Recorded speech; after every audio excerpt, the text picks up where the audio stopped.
महा वक्रतुंड महाकाय सूर्यकोटि समप्रभ निर्विघ्नं कुरु मे देव सर्वकार्येषु सर्वदा। गुरुर्ब्रह्मा गुरुर्विष्णू गुरुर्देवो महेश्वरः गुरुसाक्षात् परब्रह्म तस्मै श्री गुरवे नमः। प्रथम गणेशाला वंदन, सरस्वती मातेला वंदन, गुरूंना वंदन, माझ्या मातापित्यांचं स्मरण करते आणि आपण सर्व गीताप्रेमी ज्यांच्या हृदयामध्ये भगवंताचा वास आहे त्या सर्वांना नमस्कार करून बोलायला सुरुवात करते। 12वा अध्याय म्हणूयात आधी आपण, कारण आता संपतच आलेला आहे 12वा अध्याय। आणि पुढच्या वेळेस जर कोणाला इच्छा असेल तर निश्चितच तुम्ही 12वा अध्याय म्हणू शकता, कारण 20च श्लोक आहेत त्याचे आणि संपणार पण आहे पुढच्या वेळेस आपला अध्याय, त्यामुळे तुम्ही आधीच तयारी ठेवा ती। ओम श्री परमात्मने नमः। अथ द्वादशोऽध्यायः। अर्जुन उवाच एवं सततयुक्ता ये भक्तास्त्वां पर्युपासते ये चाप्यक्षरमव्यक्तं तेषां के योगवित्तमाः। श्रीभगवानुवाच मय्यावेश्य मनो ये मां नित्ययुक्ता उपासते श्रद्धया परयोपेतास्ते मे युक्ततमा मताः। ये त्वक्षरमनिर्देश्यम् अव्यक्तं पर्युपासते सर्वत्र गमचिन्त्यं च कूटस्थमचलं ध्रुवं सन्नियम्येन्द्रियग्रामं सर्वत्र समबुद्धयः ते प्राप्नुवन्ति मामेव सर्वभूतहिते रताः। क्लेशोऽधिकतरस्तेषाम् अव्यक्तासक्तचेतसाम् अव्यक्ता हि गतिर्दुःखं देहवद्भिरवाप्यते ये तु सर्वाणि कर्माणि मयि सन्न्यस्य मत्पराः अनन्येनैव योगेन मां ध्यायन्त उपासते तेषामहं समुद्धर्ता मृत्युसंसारसागरात् भवामि न चिरात् पार्थ मय्यावेशितचेतसां मय्येव मनादत्स्व मयि बुद्धिं निवेशय निवसिष्यसि मय्येव अत ऊर्ध्वन्न संशयः अथ चित्तं समाधातुं न शक्नोषि मयि स्थिरम् अभ्यासयोगेन ततो मामिच्छाप्तुं धनञ्जय अभ्यासेऽप्यसमर्थोऽसि मत्कर्म परमो भव मदर्थमपि कर्माणि कुर्वन् सिद्धिमवाप्स्यसि अथैतदप्यशक्तोऽसि कर्तुं मद्योगमाश्रितः सर्वकर्मफलत्यागं ततः कुरु यतात्मवान्। श्रेयो हि ज्ञानमभ्यासात् ध्यानात् ध्यानं विशिष्यते ध्यानात् कर्मफलत्यागस्त्यागात् शान्तिरनन्तरम् अद्वेष्टा सर्वभूतानां मैत्रः करुण एव च निर्ममो निरहङ्कारः समदुःखसुखक्षमी सन्तुष्टः सततं योगी यतात्मा दृढनिश्चयः मय्यर्पितमनो बुद्धिर्यो मद्भक्तः स मे प्रियः यस्मान्नो द्विजते लोको लोकान्नो द्विजते च यः हर्षामर्षभयोद्वेगैर्मुक्तो यस्य च मे प्रियः अनपेक्षशुचिर्दक्ष उदासीनो गतव्यथः सर्वारम्भपरित्यागी यो मद्भक्तः स मे प्रियः यो न हृष्यति न द्वेष्टि न शोचति न काङ्क्षति शुभाशुभपरित्यागी भक्तिमान्यः स मे प्रियः समशत्रौ च मित्रे च तथा मानापमानयोः शीतोष्णसुखदुःखेषु समस्सङ्गविवर्जितः तुल्यनिन्दास्तुतिर्मौनी सन्तुष्टो येन केनचित् अनिकेतस्थिरमतिर्भक्तिमान् मे प्रियो नरः ये तु धर्म्यामृतमिदं यथोक्तं पर्युपासते श्रद्धाना मत्परमा भक्तास्तेतीव मे प्रियाः। ओम तत्सदिति श्रीमद्भगवद्गीतासु उपनिषत्सु ब्रह्मविद्यायां योगशास्त्रे श्रीकृष्णार्जुनसंवादे भक्तियोगो नाम द्वादशोऽध्यायः। श्रीकृष्णार्पणमस्तु। काल जन्माष्टमी झालेली आहे। भगवान गोपालकृष्णांचा जन्म परवा झाला, काल गोपालकाला झाला। सगळीकडे आनंदाचं वातावरण होतं आणि भगवान गोपालकृष्णाच्या जन्माबरोबर ज्ञानेश्वर माऊलींचा सुद्धा जन्मदिवस होता, त्यामुळे सगळ्यांनी तोही चांगल्या प्रकारे साजरा केला। तर भगवान गोपालकृष्णाला तर आपण नेहमीच नमस्कार करतो, त्याचं स्मरण करतो वेगवेगळ्या स्तोत्रांनी। तर सहज माझ्या मनात आलं की ज्ञानेश्वर माऊलींचं एक स्तोत्र म्हणावं आणि त्यांचं स्मरण तशा प्रकारे आपण करावं. तर ते मी म्हणते.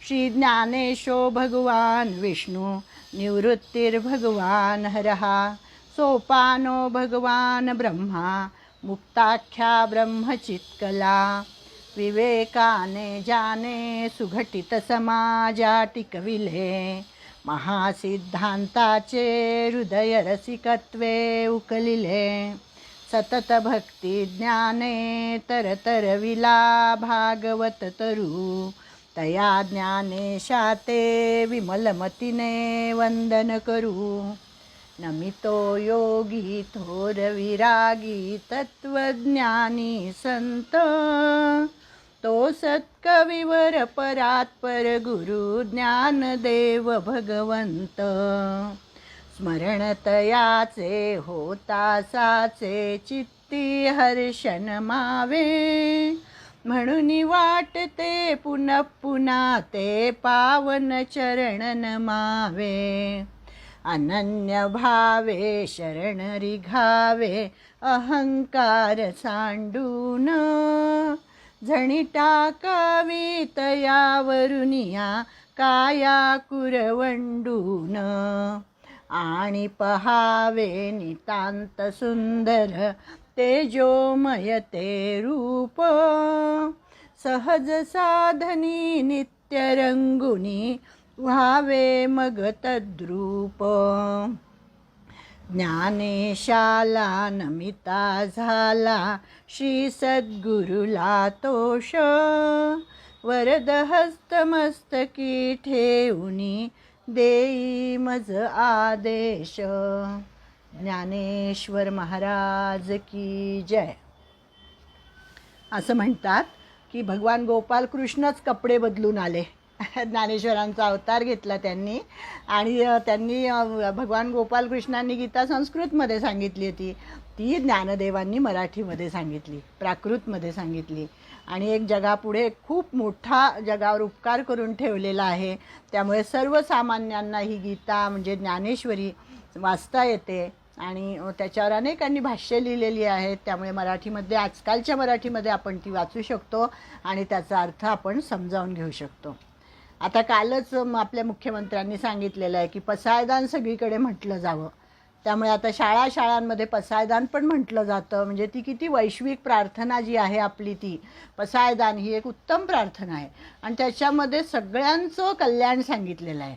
आता जे आपण 12व्या अध्यायातली भक्तोत्तमाची लक्षणं बघणार आहोत, तर त्या लक्षणांवरनं आपल्या लक्षात येईल की ज्ञानेश्वर महाराजांनी पसायदान जे केलेलं आहे हे ते सगळ्याचं सार आहे.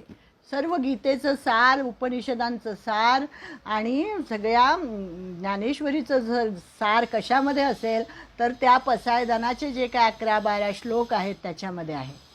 अतिशय सुंदर असं ते पसायदान पण आहे. तर आता आपण आपल्या 12व्या अध्यायाकडे वळू की भक्तियोग आपण समजावून घेतला. भक्ती कशी करावी, भक्ती कोणी करावी, भक्ती कशी असते, हे सगळं आपण भक्तीची वैशिष्ट्य आपण बघितली आणि ते करत करत ज्ञानसुद्धा तेवढंच महत्त्वाचं आहे आणि भक्तीसुद्धा तेवढीच महत्त्वाची आहे. हे सुद्धा आपल्याला भगवंतांनी सांगितलेलं आहे. ज्ञानयोगही महत्त्वाचा आहे आणि भक्तियोगही महत्त्वाचा आहे. आणि या अध्यायामध्ये त्यांनी ज्ञानोत्तर भक्ती सांगितलेली आहे. म्हणजे ज्ञान प्राप्त झाल्यानंतर भक्ती जी भक्ती केली जाते ती भक्ती कशी असते. मग त्याच्यामध्ये ही भक्तोत्तमाची लक्षणं अद्वेष्टा सर्वभूतानाम. म्हणजे आता जो श्लोक आपण वाचणार आहोत ते आहेत 13वा आणि 14वा 2 श्लोक आहे. त्याचा अर्थ आपल्याला समजावून घ्यायचा आहे. अद्वेष्टा सर्वभूतानां मैत्रः करुण एव च निर्ममो निरहंकार समदुःख सुख क्षमी संतुष्टः सततं योगी अतात्मा दृढनिश्चयः मय्यर्पितमनो बुद्धिर्यो मद्भक्तः स मे प्रियः. कसा भक्त मला प्रिय असतो हे सांगितलेलं आहे भगवंतांनी याच्यामध्ये. तर सुंदर ती लक्षणं आपण बघू एकामागे एक. पण त्याच्या आधी नाथ महाराज काय म्हणतात. एकनाथ महाराजांना म्हणे एकाने कोणीतरी प्रश्न विचारला की का हो भक्तियोग कसा आचरावा. तुम्ही नेहमी सांगता भक्तियोग करा भक्तियोग करा, तो कसा करायचा भक्तियोग. मग काय फक्त पांडुरंग पांडुरंग म्हणायचं की काय. आणि सतत नाम घ्यायला सांगता तुम्ही आम्हाला. मग ते नाम घेतल्याने आमचा प्रपंच कसा होईल, आम्ही कामं कशी करायची, काय केवळ पांडुरंग म्हटल्यामुळे आम्हाला मोक्ष लाभेल काय, असे अनेकांच्या मनामध्ये असे प्रश्न येतात. तर तेव्हा नाथांनी हसून उत्तर दिलं आहे त्याला. आणि नाथ म्हणतात, वाचा नेमावी माझेनी नेमे, मन नेमावे ध्यान संभ्रमे, प्राण नेमावा प्राणायामे, इंद्रिये दमे नेमावी. म्हणजे काम सोडायलाच नाही सांगितलेलं आहे. संसारातलं तुम्ही तुमचा उद्योग करतच राहा. हरिमुखे म्हणा, हरिमुखे म्हणा, पुण्याशी गणना कोण करी. त्याच्यामध्ये नाही का त्यांनी सांगितलं की जिव्हे वेगू करी. संसारात राहून आपल्याला परमार्थ करायचा आहे, संसार सोडायचा नाही आहे. कारण आपल्याला काही ध्यानयोगी व्हायचं नाही आहे किंवा हठयोगीसुद्धा व्हायचं नाही आहे. तर आपल्याला संसारात राहूनच परमार्थ करायचा आहे. तर त्याच्यासाठी महत्त्वाचं त्यांनी सांगितलं, वाचा नेमावी माझेनी नेमे. वाचा कुणीकडे लावशील, तर उद्धवाला भगवंत सांगतात, भागवतामधलं आहे हे, की माझे नाव सदैव तुझ्या मुखामध्ये असू दे.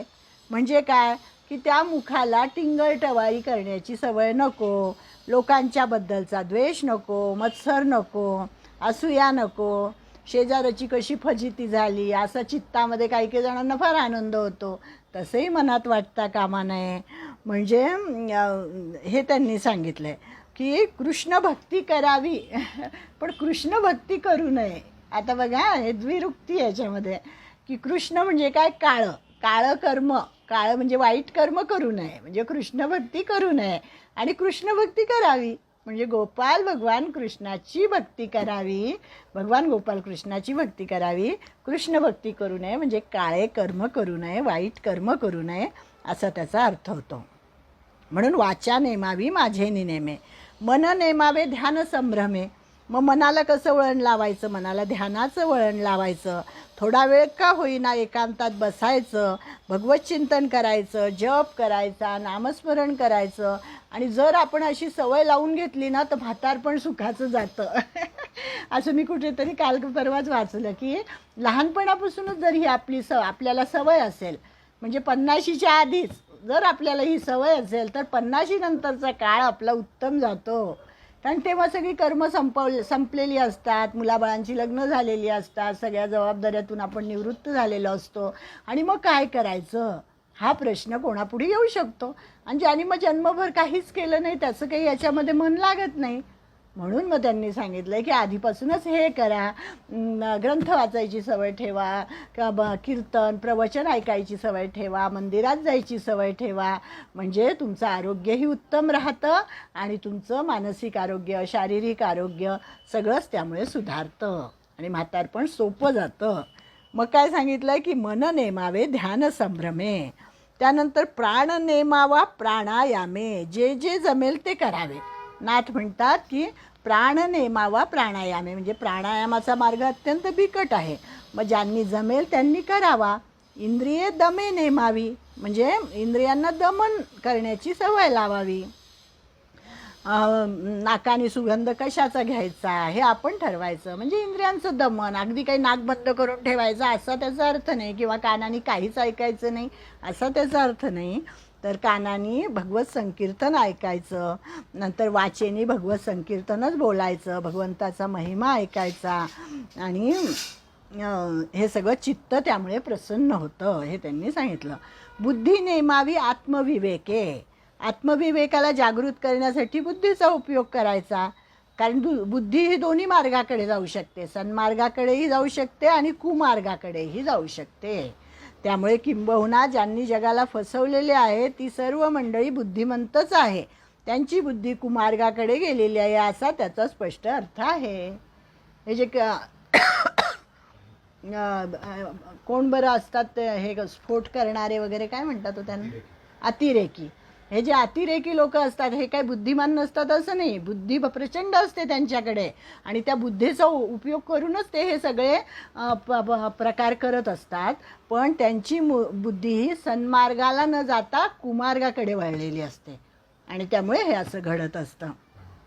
मग जिथे भगवत भक्तीचा भाव अंतःकरणामध्ये दाटलेला आहे, जिथे बुद्धी ही सद्बुद्धीच होणार, बुद्धी प्रज्ञाच होणार, विवेकाला साथ देणारी त्याची पत्नी होणार, यात मुळीच शंका नाही. असा प्रयत्न करायला पाहिजे. तात्पर्य असे आहे की नाथांनी भक्ती कशी करावी याचा जो मार्ग आहे तो दाखवला आहे. अतिशय विलक्षण असा सुंदर मार्ग त्यांनी सांगितला आहे. आणि मी नेहमी तो अभंग म्हणते, मला फार आवडतो तुकाराम महाराजांचा, घेई घेई माझे वाचे गोड नाम विठोबाचे. तोच अभंग इथे लागू पडतो. म्हणजे थांबू.